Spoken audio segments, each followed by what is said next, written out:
Hello मेरे प्यारे दोस्तों, welcome to this amazing channel of Jeet Shashi. जिन बच्चों का 2 अप्रैल शिफ्ट 1 का पेपर हो गया, कमेंट सेक्शन में जरूर से बताइएगा कि आपका पेपर कैसा गया। ओवरऑल अगर पेपर देखा जाए तो डिफिकल्ट शायद नहीं, मॉडरेट टू टफ साइड बोला जा सकता है इस पेपर को।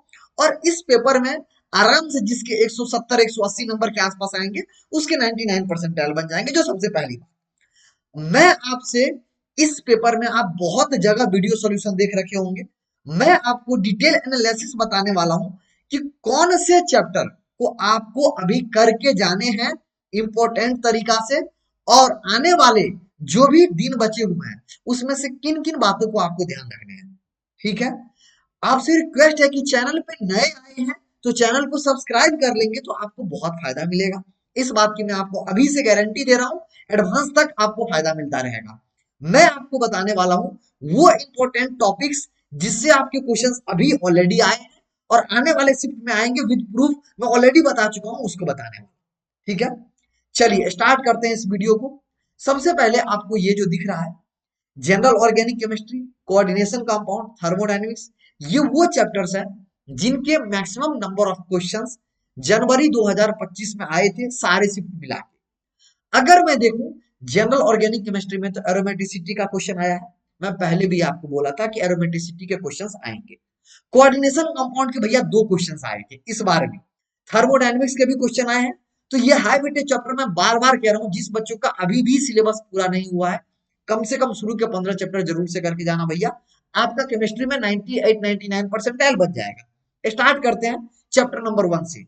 जीओसी में आपको मैं बता रखा हूं कि कौन कौन से टॉपिक इंपॉर्टेंट है। ये मैंने डे वाइज प्लान दिया था आज से 10 दिन पहले। अगर आप उसको फॉलो नहीं किए, घबराने की कोई बात नहीं है। देखो जीओसी में अगर मैं बात करूं, अभी 2 अप्रैल में कहां से क्वेश्चन आया था, एरोमेटिसिटी से क्वेश्चन आया था। कहां से आया था? एरोमेटिसिटी से, जहां पे वो aromatic compound, non aromatic compound और एंटी एरोमेटिक कंपाउंड जो होता है इसके बारे में पूछ रहा था। तो 4 n पाई इलेक्ट्रॉन, उसके बाद एंटी एरोमेटिक के लिए 4 n पाई प्लस, मतलब 4 n पाई प्लस 2 इलेक्ट्रॉन जो होता है एरोमेटिक के लिए। समझ रहे हो तुम मेरी बात ना? उसके बाद हमारा एंटी एरोमेटिक, एरोमेटिक और हमारा एक हो जाता है नॉन एरोमेटिक, समझ रहे हो, जिसमें हमारा साइक्लिक कंजुगेशन ब्रेक हो जाता है, sp3 हाइब्रिडाइजेशन आ जा सकता है। तो ये वाला पार्ट हमें एरोमेटिसिटी से अभी क्वेश्चन आया था। हो सकता है अभी जो सेकंड शिफ्ट हो आज का या फिर कल, यानी 3 अप्रैल का जो पेपर हो उसमें आपको stability of question, stability of intermediate carbocation का क्वेश्चन देखने को मिले।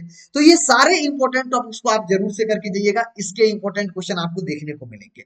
बात करता हूं डीएनएफ ब्लॉक। डीएनएफ ब्लॉक का जो क्वेश्चन आया था, बहुत सिंपल क्वेश्चन इस बार भी आया था, जिसमें आपको मैं बताऊं अभी फिर आपको वो या तो इलेक्ट्रॉनिक कॉन्फ़िगरेशन पे बेस्ड क्वेश्चन पूछेगा या KMnO4 K2Cr27 या ऑक्सीडेशन स्टेट। मैं फिर से आपको कह रहा हूं यही वो टॉपिक्स है जिससे क्वेश्चन घुमा के पूछेगा। तो आपको ये क्वेश्चन चैप्टर जो टॉपिक्स बोल रहा हूं इसको बहुत कायदे से करना है, बहुत ध्यान देके करना है। अगर मैं आगे बढ़ूं, कोऑर्डिनेशन कंपाउंड CFT से भैया 2 क्वेश्चन आया, दोनों CFT से आ गया। T2G EG का कॉन्फ़िगरेशन, इलेक्ट्रॉनिक कॉन्फ़िगरेशन अगर आप लिखना जानते होगे इजी से कर ले जाओगे, बहुत इजी क्वेश्चन था। वर्नियर थ्योरी का क्वेश्चन अगले शिफ्ट में देखने को मिलेगा, मैं बार बार कह रहा हूं, ध्यान रखना। आइसोमेरिज्म का थोड़ा क्वेश्चन कम देखने को मिला है, लेकिन जरूर से करके जाइएगा। कार्बोनिल कंपाउंड में स्टेबिलिटी ऑफ जो कार्बोनिल कंपाउंड होता है उससे क्वेश्चंस कम देखने को मिलते हैं, बट कर लीजिएगा। IUPAC नोमेनक्लेचर से नहीं आ रहा है, बट लिस्ट मतलब जो ये मैं पहले ऊपर लिखा हूं उसको सबसे पहले करके जाना है। एटॉमिक स्ट्रक्चर में बार बार आपको कह रहा हूं, फॉर्मूला ऑफ कंप्लीट चैप्टर, जिसमें रेडियस का फॉर्मूला, ठीक है मुन्ना, रेडियस, उसके बाद वेलोसिटी, वेलोसिटी, उसके बाद क्या बोला, रेडियस, वेलोसिटी और स्पीड।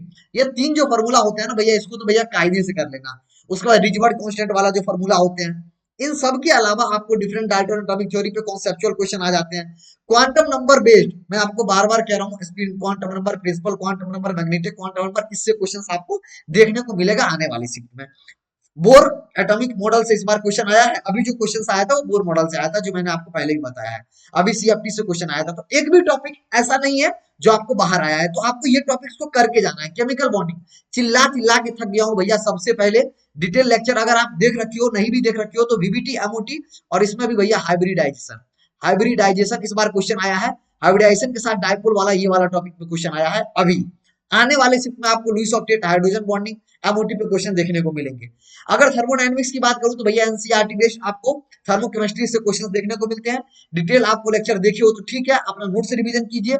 आप अगर जेई जैन अटेम्प्ट का 2025 का अगर पीवाईक्यू सारा नहीं की हो, मेरे चैनल पे पूरा लिस्ट बना हुआ, उसको आप करके लेके चले जाओगे, आपका अच्छा परसेंटाइल बन जाएगा। इस बात का मैं आपको गारंटी कह रहा हूं भैया। 9 वीडियो है, आप जाके देख लेना प्लीज। 10 एक पेपर रिकॉर्ड नहीं कर पाया, अभी भी मेरे को बोलने में थोड़ा दिक्कत होता है, बट आप उनको अगर 9 पेपर को अच्छे से करके जाओगे तो आपका बहुत फायदा होगा। बच्चे अभी देख के आए हैं तो बता रहे हैं। आने वाले इलेक्ट्रोकेमिस्ट्री की बात करूं, बार बार कहता हूं, नेक्स्ट इक्वेशन हो गया, एम ऑफ द सेल से अभी क्वेश्चन आया है इस शिफ्ट में जो आया है 2 अप्रैल में। उसके बाद आने वाले शिफ्ट में आपको कंडक्टिविटी से आ सकता है, सेल एंड बैटरी से आ सकता है, नेक्स्ट इक्वेशन से आ सकता है। ये वो इंपॉर्टेंट टॉपिक्स है जो मैंने आपको बता रखा है। आप लास्ट 10 डेज जो मैंने प्लानर डाला था उसमें सारे टॉपिक्स में मैंने आपको बता रखे हैं। ऑर्गेनिक के लिए आपको मैंने ऑर्गेनिक का रिएजेंट दे रखा है। क्या दे रखा है? ऑर्गेनिक केमिस्ट्री का रिएजेंट दे रखा है। ऑर्गेनिक केमिस्ट्री का रिएजेंट दे रखा है, रिएजेंट का सीट। अगर आप उसको नहीं किए हैं तो आपके क्वेश्चंस भैया जो चैन वाला क्वेश्चन होता है नहीं बनेंगे। बायोमोलिक्यूल के लिए स्पेशल में बोलना चाहूंगा, एनसीईआरटी को रीड कर लेना, अभी तक नहीं किया है तो एनसीईआरटी के बाहर कुछ नहीं आएगा मेरे मुन्ना। अगर आप इतना करके जाते हो, इनऑर्गेनिक में मैं आपको 4 चैप्टर बार बार कह रहा हूँ, पीरियोडिक टेबल, केमिकल बॉन्डिंग, और पीरियोडिक टेबल में 4 कौन कौन सा पीरियोडिक टेबल में फिर से बोलता हूँ, electron affinity, ionization potential, electronegativity और एटॉमिक रेडियस, यही मेजर कंसर्न है।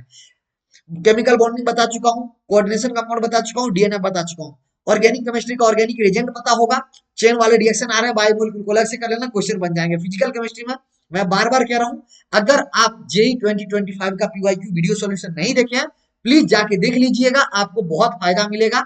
डायरेक्ट क्वेश्चंस, आपको कॉन्सेप्ट वहां से क्लियरिटी हो जाएगा। केमिकल काइनेटिक सॉल्यूशन जैसे चैप्टर्स के लिए आपको सॉल्यूशन में क्या बोला हूँ, 4 qualitative property, relative loading of vapour pressure, osmotic pressure, और उसके बाद आपको depression in freezing point, elevation in boiling point, ये टॉपिक से ही क्वेश्चन देखने को मिलेंगे।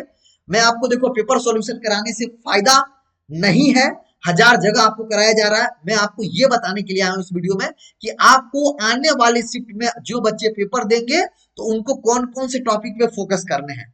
अगर फिर भी आपको और क्लियरिटी चाहिए तो लास्ट 10 डेज का प्लानर मैंने दिया था, उसमें चैप्टर वाइज यही वीडियो था जिसमें मैंने आपको पूरा बोला था कि हर एक टॉपिक्स इंपॉर्टेंट कौन कौन से है। ये पीडीएफ को मैं टेलीग्राम पे डाल दूंगा, इस टॉपिक को जरूर से करके जाना हर एक चैप्टर्स का। अगर ये करके जाओगे भैया, आपके आने वाले शिफ्ट में जनवरी के मतलब जो जेई के क्वेश्चन है वो जरूर से बन जाएंगे।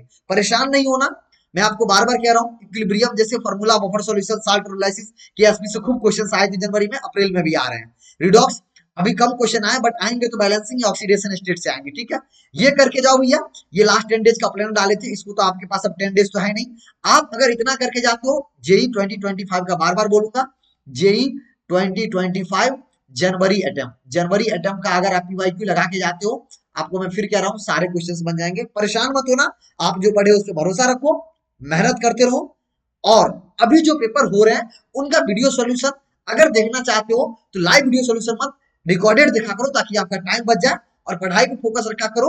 आने वाले जिनका जो जो एग्जामिनेशन है कमेंट में जरूर से बताइएगा, और जो टॉपिक्स बताया हूं उस पर जरूर से फोकस करके बताइएगा कि आप फोकस कर रहे हैं कि नहीं। Thank you for watching the video. Video अच्छा लगा लाइक कीजिए, चैनल पे नए आए हैं सब्सक्राइब कर लेंगे तो आने वाले शिफ्ट का एनालिसिस आपको जरूर से बताऊंगा डिटेल तरीका से, और एडवांस के लिए भी जो प्लानिंग होगा वो आपको इसी चैनल पे शेयर करूंगा। तो लाइक कीजिए, शेयर कीजिए, सब्सक्राइब कीजिए। All the best for your examination. मिलते हैं पेपर 4 के आइए, तो आप पेपर अच्छा करेंगे, एडवांस में भी आपके साथ लग के मेहनत करेंगे और बहुत अच्छा करेंगे। Thank you for watching, love you मेरे दोस्त, बाय बाय।